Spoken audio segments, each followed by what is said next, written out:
I don't know what I'm doing. So every time I do another take, we're taking a sip here. We're taking a sip.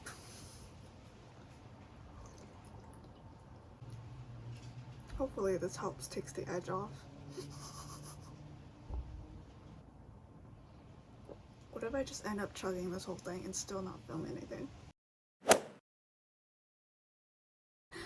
Okay, so I've actually been flipping furniture for over a month now, and I had this part filmed a month ago, but the audio was messed up and really echoey. So hopefully this setup will help with the echoey. There's no way to know, only future me editing this will know. So there's 3 things I want to cover in this video. First, the painting process, the prices, and my goals. So my research is mostly watching a ton of YouTube videos and reading a bunch of blogs. This is my summary. So all of it put together, this is my summary of what the paint process is supposed to be like. Are you ready? So to flip furniture, first you're gonna clean, and then you're gonna sand, and then you're gonna clean, and then you're gonna prime, and then you're gonna sand, and then you're gonna clean again, and then you're gonna do your first coat, and then you're gonna sand, and then you're gonna clean, and then your second coat, and then the top coat. I'll break that down. So the first step of cleaning makes sense. It's makes sense. You're cleaning off whatever dirt and grease might be on there. And then the second step where you're sanding, I would say you want to sand with 120 because the primer needs something to grab onto. So after you finish sanding, you're going to have to clean whatever dust that came off with the sanding. And then you're going to put a first layer of primer. So the most highly recommended primer throughout all the research I've done, the most recommended primer is Bin, because it has shellac in it. So shellac, I looked it up, is a waxy excrete from some kind of beetles, some bugs. But what it does is that it creates a protective layer between whatever previous stains or water damage or whatever on the previous layer, puts a shellac layer over it, and it gives you a clean, new, fresh surface to paint on. The other thing to note about Bin is that it is highly accessible. It's because it's very in demand by professional painters. So even so that's kind of a sign that that's kind of a testament to its quality and its demand. So the next part, you're going to want to sand your primer just to smooth it out a little bit. It makes the next layer, the next coat, go on smoother.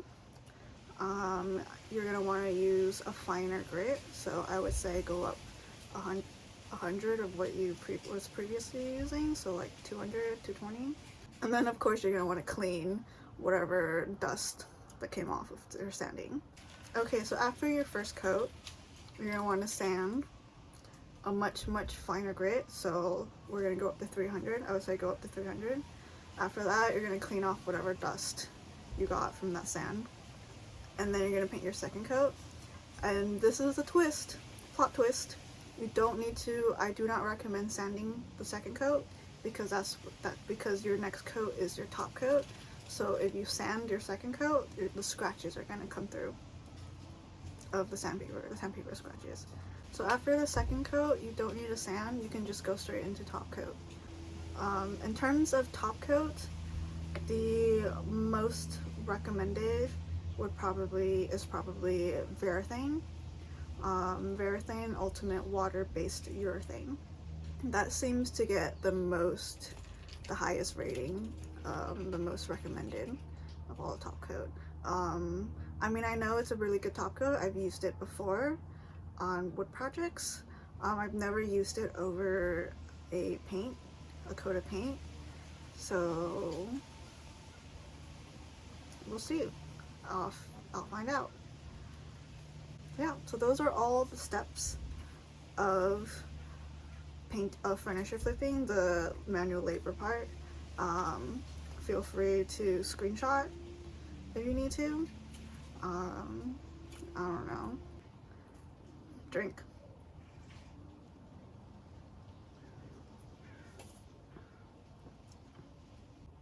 So I do have a confession.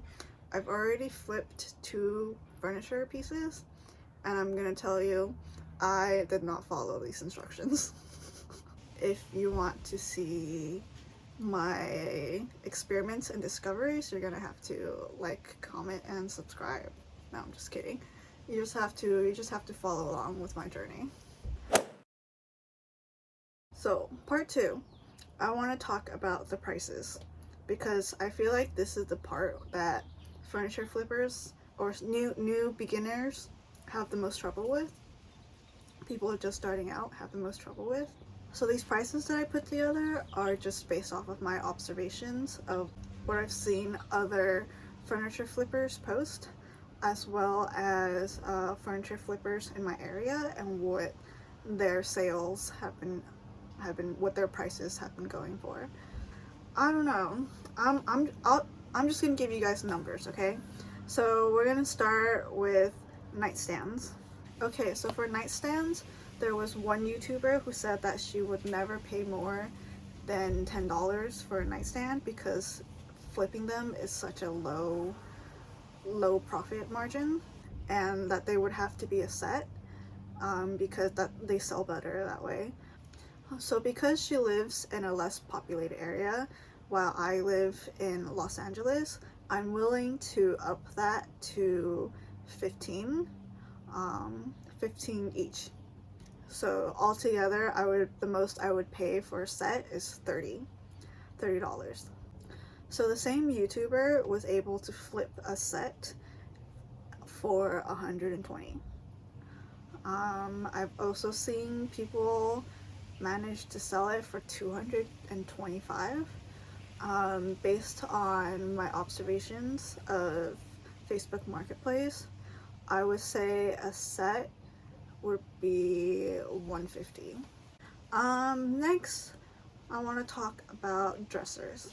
So dressers are the most common furnitures to flip. There's so many different kinds of dressers. So these are the numbers that I've seen for the variety of dressers and what people are willing to pay, what furniture flippers have been willing to pay for these. I don't know, I guess it also depends on how damaged the piece you're getting is. I would average it out to $50.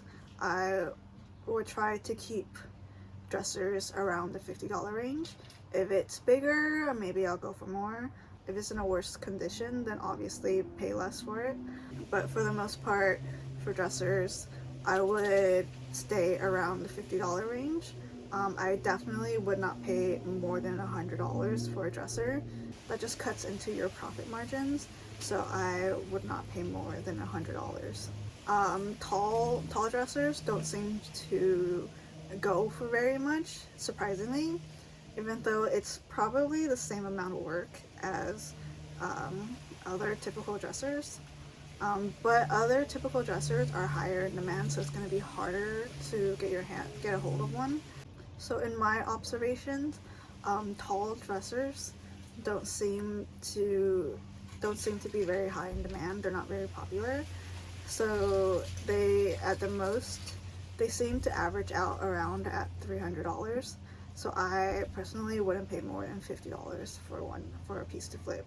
So for other dressers that are much more common, I would say the range is from $50 to $100 because you can flip them for quite a profit. They seem to be going for $600 to $700.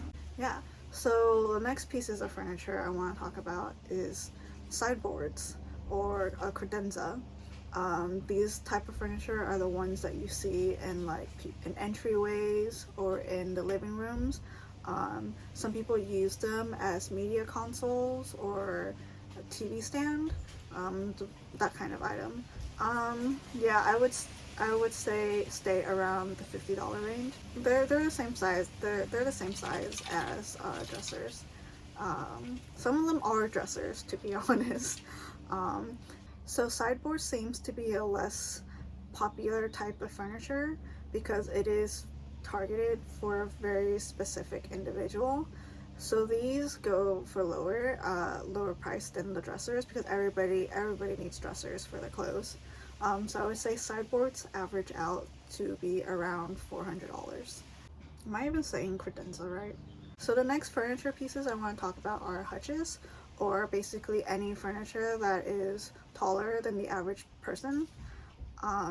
These do very well, and for a good reason, because they're so big.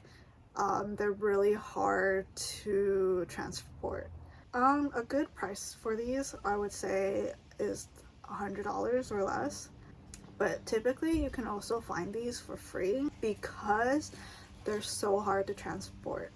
So if you have the means and the resources to transport oversized furniture, good for you.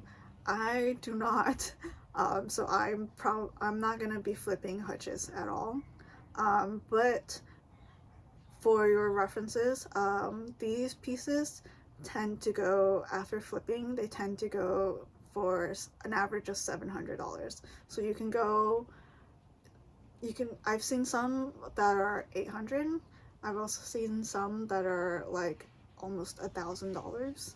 It really depends on the detailing and the shelves, the number of shelves, and I don't know, some of them come with glass. So if you can get your hand on these, if you have the truck for these, by all means go for it. I would say that these have the highest profit margins, especially because you can get some of these for free. But it's not for me because I do not have the resources to transport these. So the last piece of furniture that I want to talk about is coffee tables. Unfortunately, coffee tables have the lowest profit margins, which is sad because they're like the easiest things to flip because they're so small. But coffee tables are for some reason very low in demand. I don't know why, but they seem to only go for about $60 to $70. I would not pay for a coffee table to flip. I think coffee tables are also one of the one furniture that gets beat up the most. So it is very easy to find them for free. My advice is if you can get your hands on a coffee table for free, then by all means just paint it while you're already painting something else at the same time, and then flip it for a quick $60. But they seem to be really difficult to sell though. I've seen coffee tables on Marketplace that have been listed there forever. Yeah, I don't know if coffee tables can sell very well. And that's all the wood-based furniture. If you're wondering about couches and fabric-based furniture, I'm staying away from those. If you're interested in those, I would recommend watching some other YouTubers because I'm not gonna cover those. Sorry. Finishing this.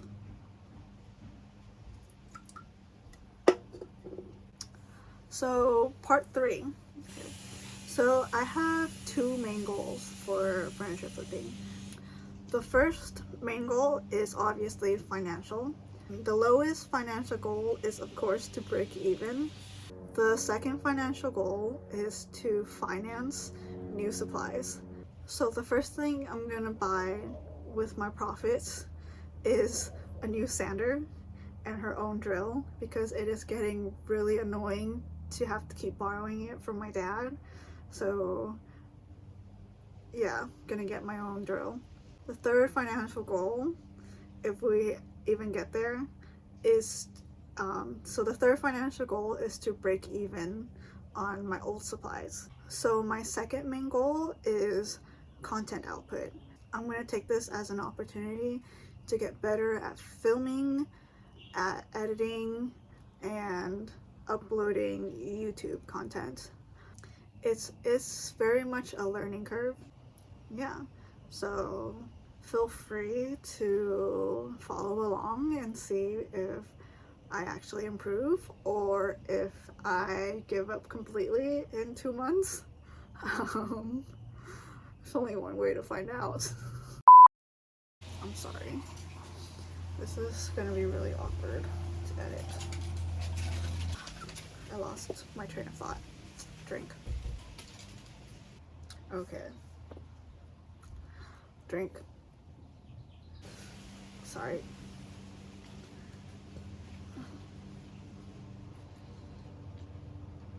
It's carbonated, okay? I wonder if I need to blur this out for the kids. There's no kids watching my video on furniture flipping, right? It's starting to hit me. I feel much more relaxed now, less anxiety. That's probably also because I'm chugging.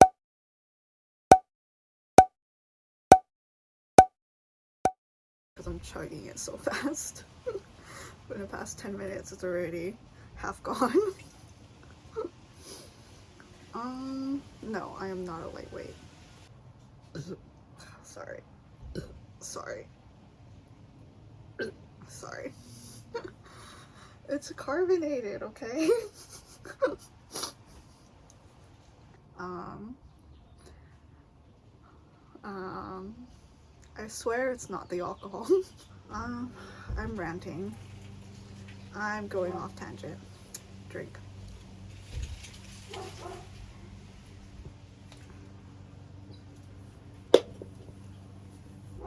I'm gonna need another can.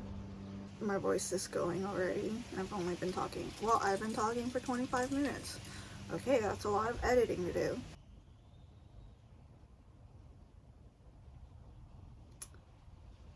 How do you end a video? Oh my god. Okay, I need a pee.